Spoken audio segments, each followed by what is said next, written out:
The year was 1962. I was 8 years old, going on 9 that year. Were you around in 62? But more importantly, do you remember the great music from 1962? Hi, I'm Mr. Mike. That's what the kids at church call me. And welcome to this episode of In My Musical Opinion, the channel where I go through every #1 hit song according to the US Billboard Pop Charts from a year in rock and roll history. Tell you who recorded the song and how many weeks it remained in the #1 position. And I always throw in a few interesting bits of musical trivia for each and every song. Thank you, Wikipedia, for providing that great information. But before we get into today's video, I hope you will give this video a thumbs up, share it with your friends, and new subscribers to this channel. Come on, you're always welcome. Hit that subscribe button. This episode's wallpaper, here on my screen to my left, is from a top 10 revenue-grossing movie from 1962. Can you guess the movie? I'll give you the answer at the end of this video. And one event that made the news that year happened on April 16th.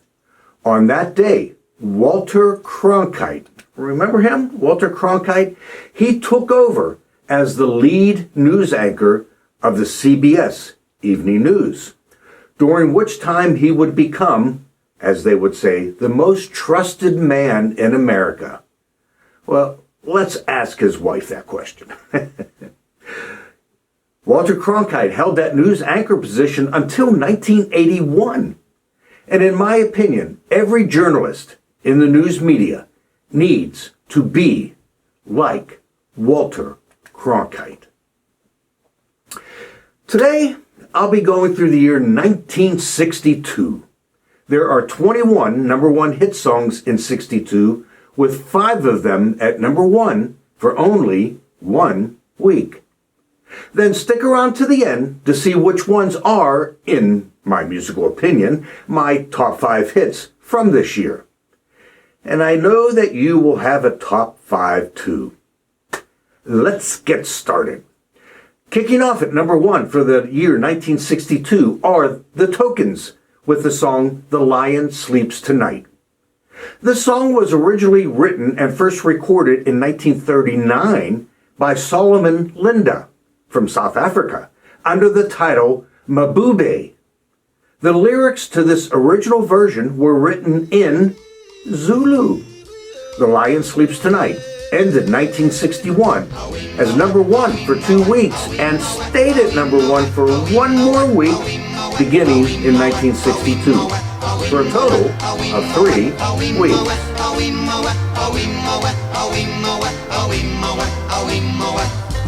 the jungle, the mighty jungle, the lion sleeps tonight. Back in my 1960 episode, I told you that this would happen. Chubby Checker is back with his song, The Twist, as our next #1. This same song was #1 for 1 week back in September of 1960.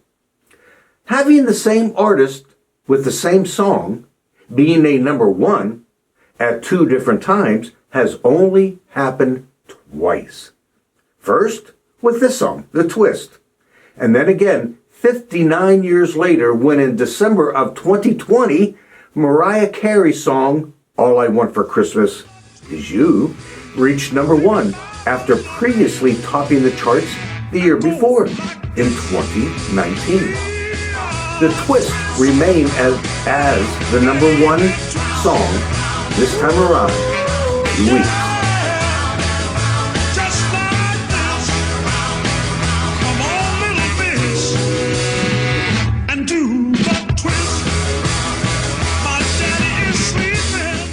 Let's take the twist and add a little flavor to it. How about peppermint? Our next #1 hit song in 62 is Peppermint Twist by Joey D and the Starlighters, not to be confused with The Peppermint Twist, which is another song by another band. This song was named Peppermint Twist because Joey D played at a nightclub called the Peppermint Lounge. The lead singer in the Starlighters was a man by the name of David Bergotti, whose brother, Eddie Bergotti, was a member of the Young Rascals. We know them. They'll be coming up later, I'm sure. Peppermint Twist remained at number 1 for 3 weeks.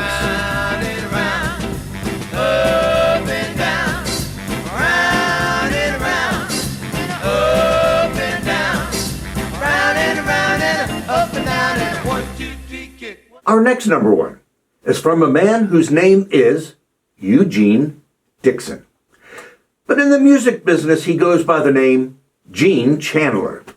And we all know this song. It's Duke of Earl. The song originated from warm-up exercises by the Duquesnes, a vocal group that included Chandler and Earl Edwards. The group would regularly warm up by singing do, do, do, do in different keys. On one occasion, Chandler changed the syllables he was singing to include Earl's name.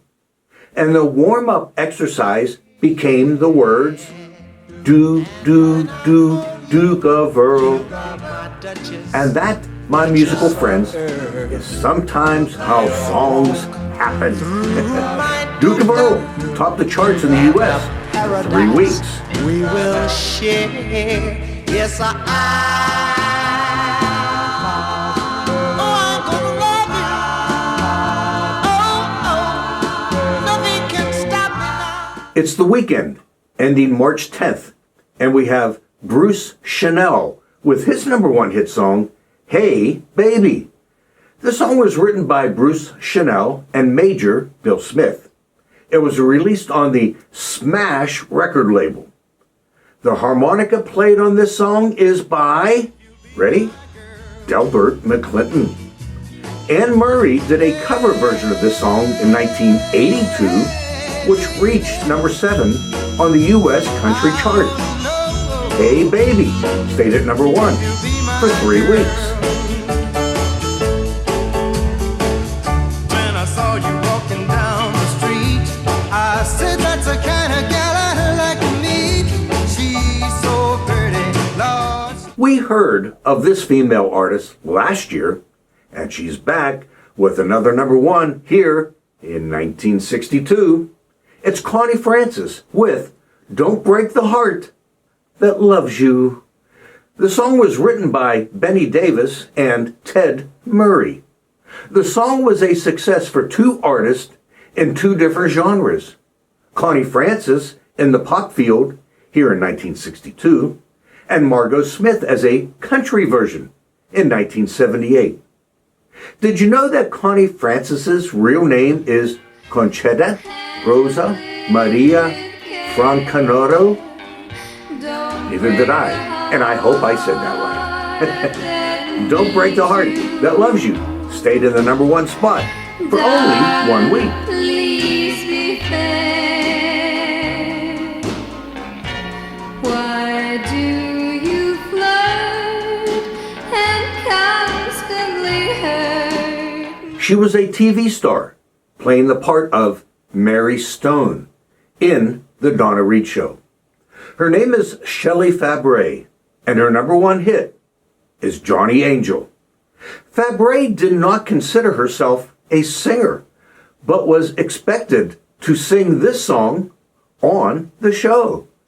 It first appeared in season 4, episode 20 of The Donna Reed Show. Darlene Love and her group, The Blossoms, sang backup vocals on this track. Wrecking Crew musicians who played on this track include Hal Blaine on drums, Carol Kay on the bass, and Glenn Campbell on the guitar. Johnny Angel remained at the number 1 spot for 2 weeks. But he doesn't even know that I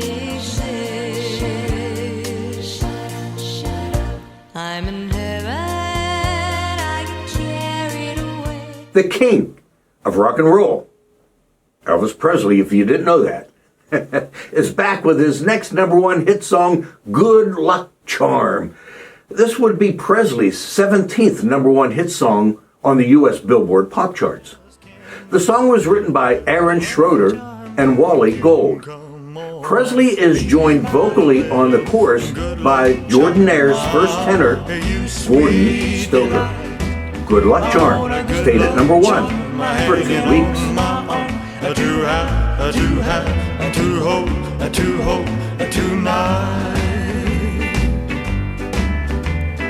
Don't want a silver dollar. This female group had a 1961 number one hit song, and they're back again here in 62 with another number one hit song, and the song is Soldier Boy. Yeah, you got it. It's the Shirelles. The original lyrics make no mention of a soldier. The title of the song was to be I'll Be True to You. It was only while recording at Bell Sound Studios that the Shirelles decided upon a much better title to reflect the narrative, the profession of someone's love for a soldier boy, in which she promises to remain true to him while he's away. I love that dedication. Soldier Boy stayed at number one for 3 weeks. You were my first love, and you'll be my last love. I will never. It's now the end of May of 1962, and our next number one is an instrumental, and it comes from Mr. Acker Bilk, and his song is Stranger on the Shore. Bilk said he originally wrote and titled the song for his daughter, Jenny, but the title was later changed. This song became the first British recording to reach number one on the US Billboard Hot 100. And not only did Acker Bilk write the song, that would also be him on the clarinet.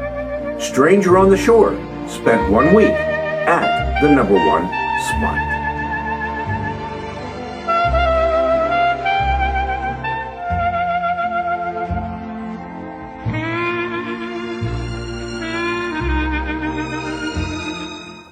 Our next artist had a number one hit in 1960, a number one in 1961, and now here again in 1962.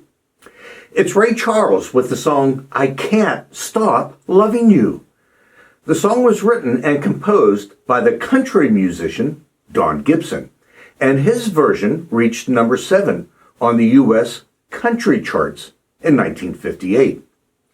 In 1963, at the 5th Annual Grammy Awards, the Ray Charles version of this song won him the Grammy Award for the Best Rhythm and Blues Recording. I Can't Stop Loving You stayed at number one for an impressive 5 weeks. I made up my mind to live in memory. It's now the beginning of July, and we have another instrumental as our newest number one hit song. It's David Rose and his orchestra with the song The Stripper. The song was recorded in 1958, but was not released until 1962. It has a jazz influence with prominent trombone slides and evokes the feel of music used to accompany striptease artists. The Stripper spent 1 week at the top of the chart.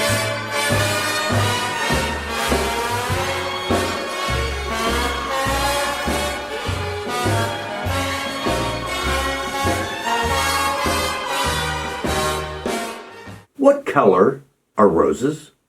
Well, in this song, they are red, because that's what Bobby Vinton tells us. And his song is, Roses Are Red, My Love. Bobby Vinton, not to be confused with Bobby V, found the song in a reject pile at Epic Records and decided to record it at a slower speed. The song topped the charts in 6 different countries, including New Zealand. And by the way, in case you might be interested, roses might be red, but violets are blue. Roses Are Red, My Love, remained at number 1 in 1962 for 4 weeks. Is sweet, my love, but not as sweet as you.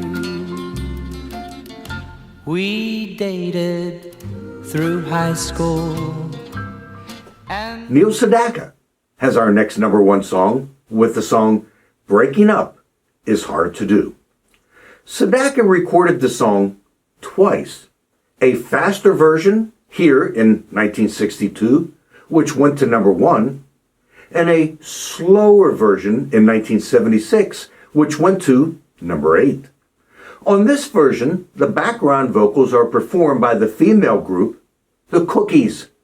Sedaka said he could not think of a good intro line for this song, so he just sang, "Come down, doobie doo down down," which when translated means, "Come doobie doo down down." Okay, I'm not a singer, okay? Breaking Up Is Hard to Do stayed at number 1 for 2 weeks. take your love away from me. Don't you leave my heart in misery. If you go, then I'll be blue. This next song is one of only 9 songs to become a number 1 hit by 2 different artists. The song is The Locomotion, and the artist is Little Eva. Grand Funk Railroad also took it to number 1 in 1974. The song was written by Jerry Goffin and Carole King and was originally written for the R&B singer Dee Dee Sharp, who sang, if you remember, Mashed Potato Time. But Sharp turned the song down. Little Eva's real name is Eva Boyd, who was Carole King's babysitter at the time. That's pretty convenient. The Locomotion held the top spot for 1 week.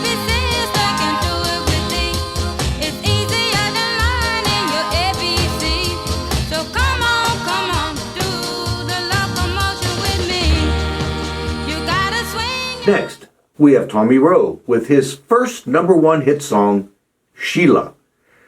The ABC recording of the song is done in a style made popular by Buddy Holly and the Crickets from the late 50s.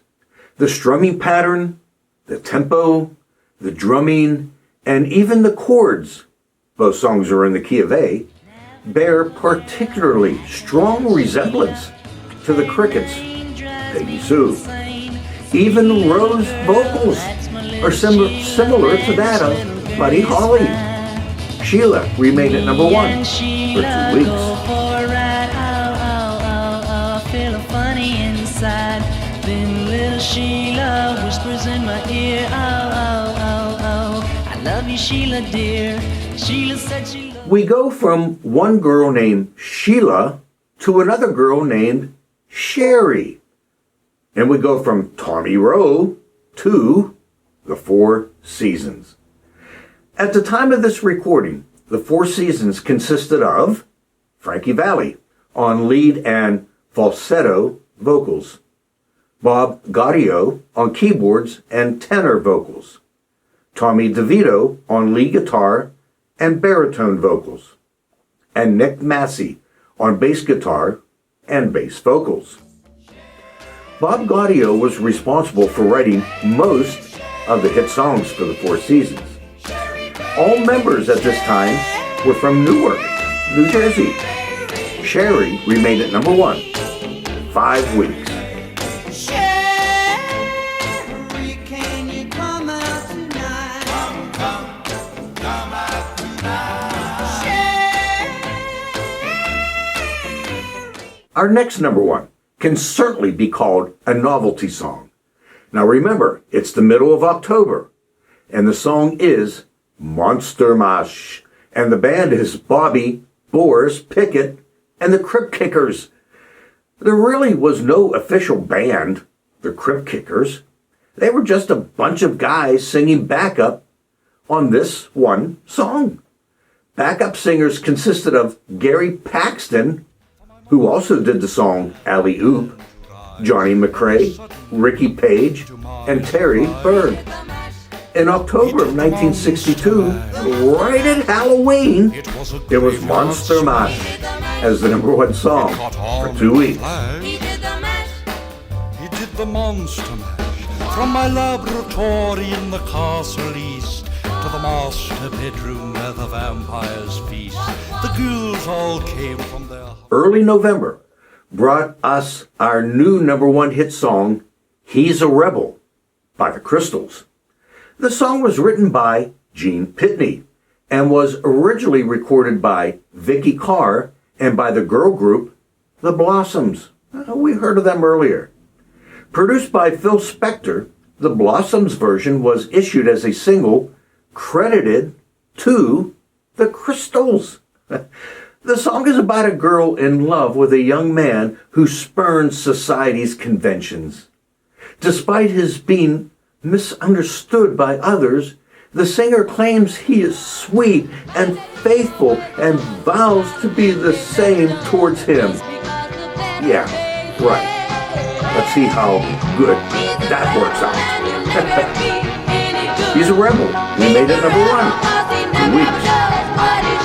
Just because he doesn't do what everybody else does. Oh, that's no reason why I can't give him all my love. He is always good to me, always treats me. The Four Seasons are back again with their next hit, Big Girls Don't Cry. According to co-writer Bob Crew, he was dozing off in his Manhattan home with the television on when he awoke to see John Payne manhandling Rhonda Fleming in the movie Slightly Scarlet. The line, Big Girls Don't Cry, is heard in that film, supposedly. And that, my musical friends, is sometimes how songs happen. Big Girls Don't Cry remained at #1 for 5 weeks.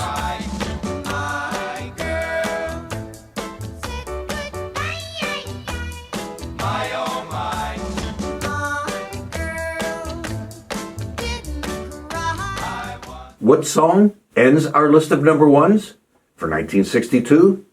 The group is the Tornadoes, and their big hit song is Telstar.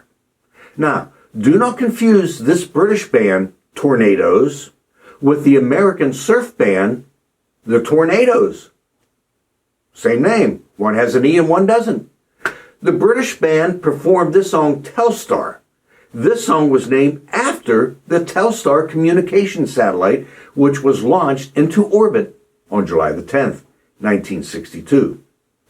It featured a clavioline keyboard, an instrument with distinctive electronic sounds, the same instrument invented by Max Crook that was used in the song Runaway by Del Shannon from 1961.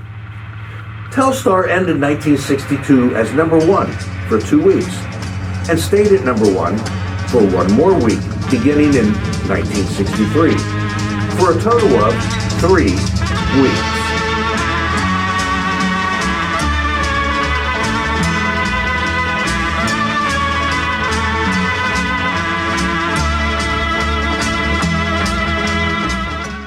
So there you have it.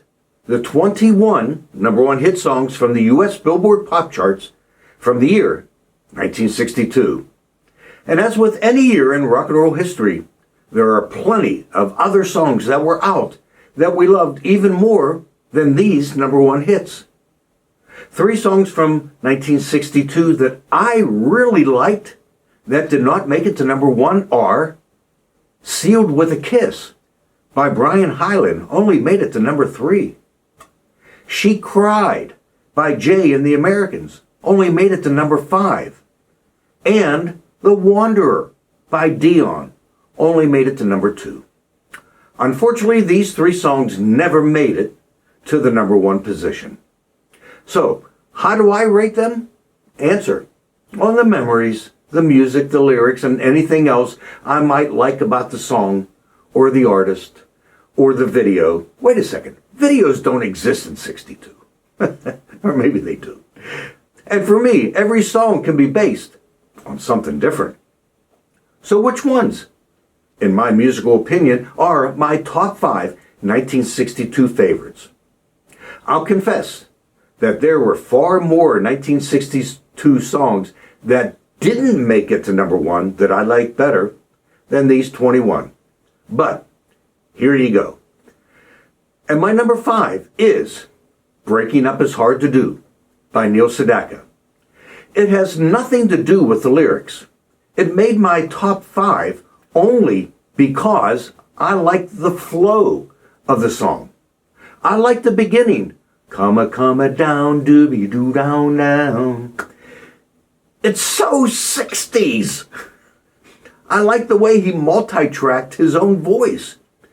And I like the fact that he did a remake of the song, a slower version, later on in 1976. Very creative, Neil. Breaking Up Is Hard to Do is my number 5. Comma, comma, down, doobie doo, down, down. Comma, comma, down, doobie doo, down, down. Breaking up is hard to. Next, at my number 4, is Peppermint Twist by Joey D and the Starlighters. I had the 45, and that means a lot. The song was a different slant on the twist than a typical Chubby Checker song, although I like Chubby Checker. But not being Chubby Checker made it stand out that others could perform a twist song. I also liked the guitar lead in this song. 1, 2, 3, kick.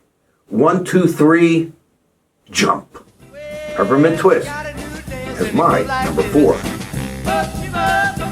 Yeah, the name of the dance is the Peppermint Twist. Well, you like it like this, the Peppermint Twist.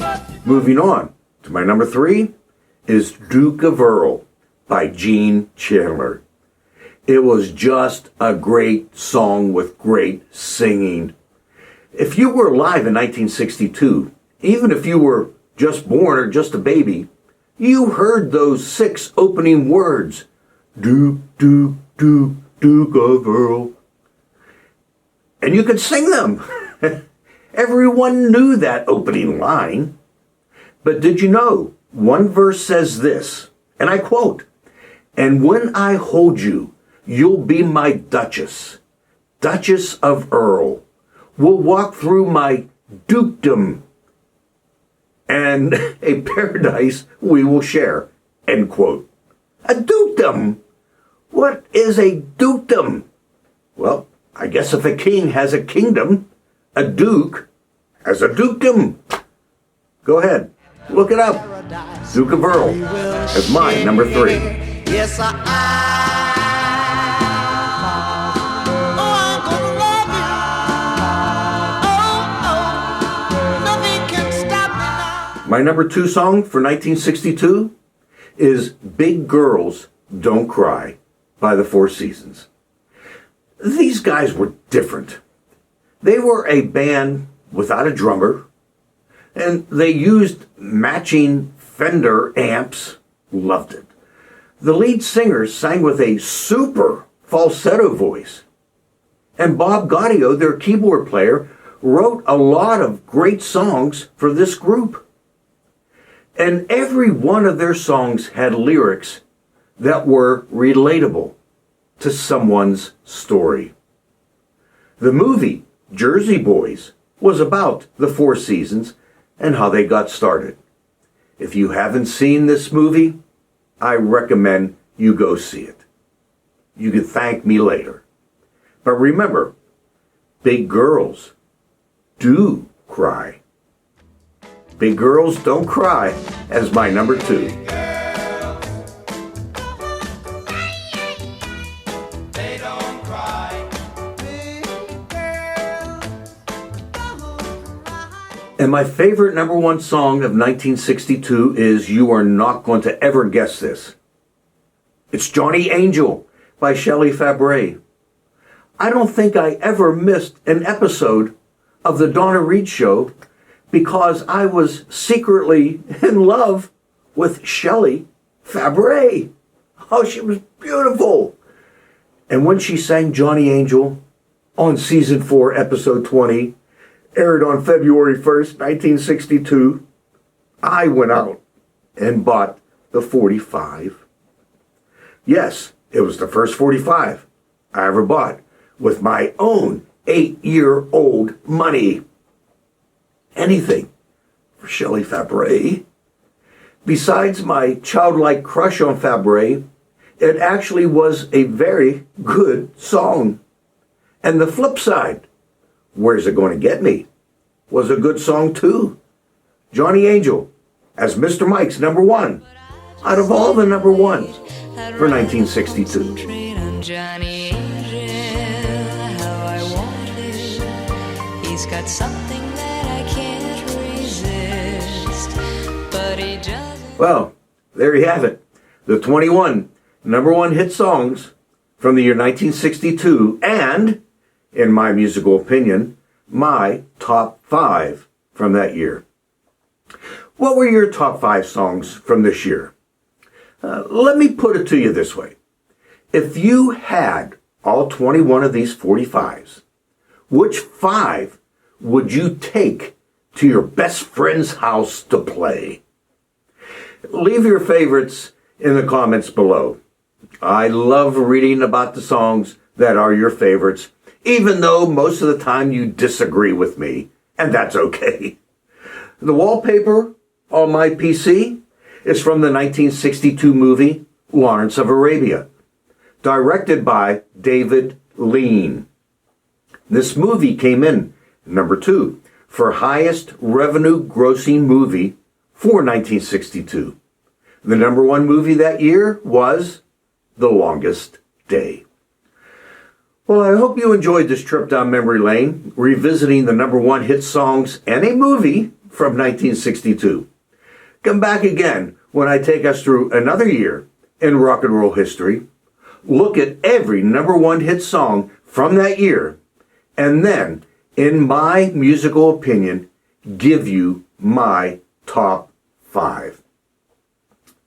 Well, this is Mr. Mike, and I will see you next time in our next exciting episode of In My Musical Opinion.